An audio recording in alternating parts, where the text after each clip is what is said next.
Today, our daily cancellation may be accused of being a bit unfocused. I would blame it on ADHD, but I've already canceled ADHD multiple times during this same segment.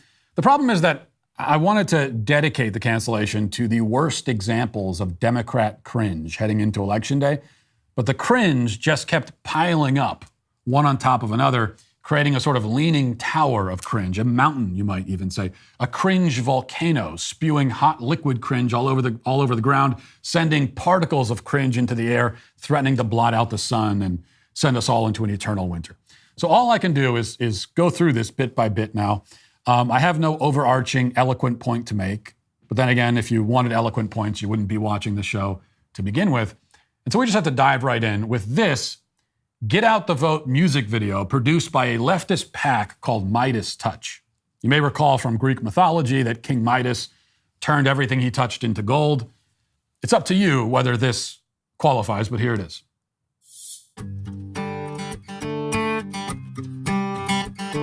SCOTUS took away the right to control our bodies, then hid behind their fences. MAGA came here for a fight, started a riot, and it's getting stranger. Yeah, they tried to stop the peaceful transfer for the first time. Despicable and cynical, yeah.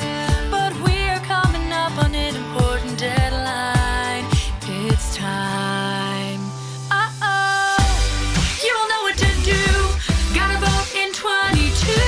Republicans will take your rights and might try another coup. We don't like what we see, that's why we're voting blue. Everything will really suck if we don't show up and vote in 22. Could save the climate too. You know, it's actually kind of catchy. I mean, it's not good, but like by the standards of this sort of thing, I don't know. It's like an early 2000s era Vanessa Carlton without the vocal range or the songwriting ability, morphed with Rebecca Black, which still is slightly better than what you would expect, but still not great. In summary, democracy was a mistake. There's a reason I identify as a theocratic fascist. And when I finally rise to power and take my rightful throne, my very first decree will be that all the Get Out the Vote songs are banned, which I suppose will be somewhat redundant because voting will also be banned for the good of the country. But that's not the only form of musical cringe taking us into Election Day. In fact, somehow it gets worse. In the last week, signaling the ultimate form of desperation, various Democrat candidates have started recording dancing TikTok videos. Now, this shouldn't be as all that bad, you might think, because for all their faults, Democrats tend to be better dancers than Republicans. I have no data or research to back that up. It just seems intuitively true. And yet it's the worst dancers in the Democrat Party who are dancing their way into the midterms. Here's a very brief compilation. I'm looking for a yellow bone, long hair star. Thick in the hips, come get in my car. Hey, so you bagged him. I'm a savage. Yeah. Classy, bougie, ratchet. Yeah. Sassy, moody, nasty. Yeah. Hacking, stupid. What's happening? What's happening? I'm a savage. Yeah. For a yellow bone, long hair star. Thick in the hips, come get in my car. Gretchen Whitmer probably fared the best of that group, I would say, though she still looks like your drunk aunt at the wedding reception. Unsurprisingly, when Beto O'Rourke dances, he has the look of a man holding in a fart. Perhaps we should call that dance move the Swalwell. I don't know. And then there was Tim Ryan of Ohio, who dances like a little bit like a toddler at a Wiggles concert. And I know I promised that I wouldn't make any overarching points here, but if I were to make one, I would point out that the TikTok dances are a symptom of the total lack of seriousness and dignity among our political elite. The country's always had political elite, right? For better or worse, usually for worse. But at least there used to be a certain sense of decorum in that class, at least in front of the public. Now they all share the same vices of the political elite of any other age, except we have to add that they're desperate, undignified, the desperate, undignified cringe factor has to be added to the list now. Speaking of which, Tim Ryan makes a second appearance in the Cringe Roundup with a video posted on Friday purporting to show off his skills at the shooting range, or lack thereof. Here it is.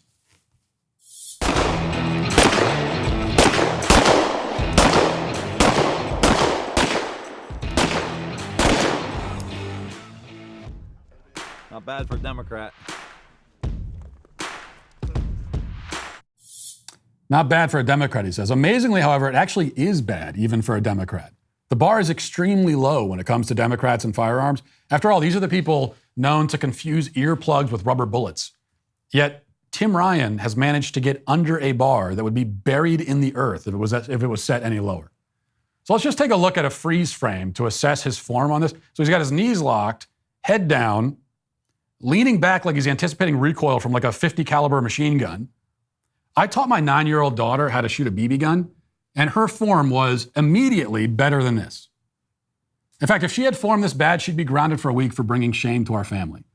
And this is to say nothing of the fact that he's standing 10 feet from the target and his grouping still looked like he was shooting blind and drunk from like 500 yards away. Keep in mind, too, that these are the best angles and shots they could find for him. They probably had him out there at the range for like several hours trying to get 15 seconds worth of usable footage, and this is what they had to run with. I mean, I would have run the footage right to the trash bin and moved on, but that's just me. It's somewhat confusing as to why they'd even put this video out, given how incredibly embarrassing it is for Tim Ryan, but then you realize that they have no respect for the voters they're pandering to. The assumption is that blue-collar voters in Ohio will be just impressed that he's shooting a gun, and they'll vote for him on that basis alone. Look, he makes the gun go bang, bang. He's just like us. We should vote for him. That's the calculation they're expecting, which isn't surprising given that these are the same people who think that you just learned the word inflation 3 months ago. What they don't understand is that gun rights voters don't need to see you shooting guns. In fact, they'd rather not see you shoot guns if you shoot like that. What they want to know is that you respect their constitutional rights. That's what matters to them. But the common thread here is that Democrats do not understand the voters they're trying to pander to, much less do they like them or respect them.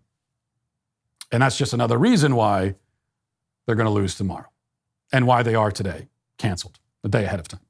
That'll do it for this portion of the show as we move over to the members block. Hope to see you there. If not, talk to you tomorrow. Godspeed.